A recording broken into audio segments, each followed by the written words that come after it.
is worrisome that up till this moment, the process is not completed.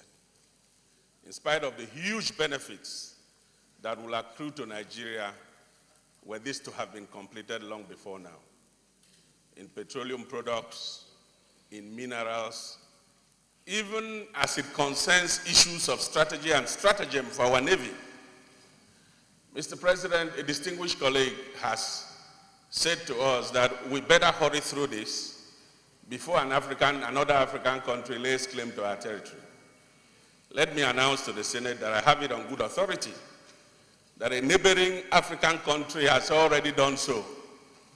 A neighboring African country that started this process with us has since completed their own process, laid claim to some of our territory, and such territory has been ceded to them. Sometimes I worry, Mr. President, why complacency characterizes some of these processes, even when the objective can be so profound. If you were to ask a few people why this is so, they will give you a litany of excuses and reasons, ranging perhaps from the sublime to the extremely preposterous. But all that will not cure the fact that great inefficiency and ineffectiveness has characterized this project before now, in spite of its importance. Mr. President, this reminds me of what we suffered in the Bakassi case. When Cameroon started laying claim to Bakassi, some of us saw it as a big joke. How could you be talking of laying claims to territories that have been occupied by people who clearly have those places as their ancestral homes, with copious evidence?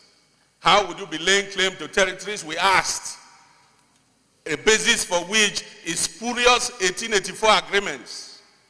How could you be laying claims to territories where the people have a right to self-determination? We didn't see how it will come to pass, but it came to pass. And today Cross River is suffering it. Our citizens were forced to move. They are now like broken china in the sun. All the palliatives promised us, they have come only marginally, and nothing has seen happen. We have lost our oil wells. Cross River that used to be and should be at the center of things in the Niger Delta, we are now not just in the periphery, but in the periphery of the periphery.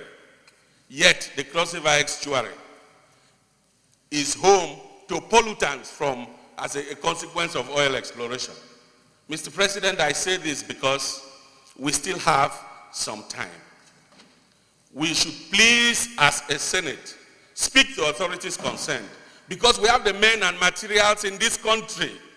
We have the intellectuals and the technocrats. There is no reason for why we would have completed this project by now. Mr. President, this, as I said, is a beautiful motion, and I support it completely. Thank you. Betty Apiafi.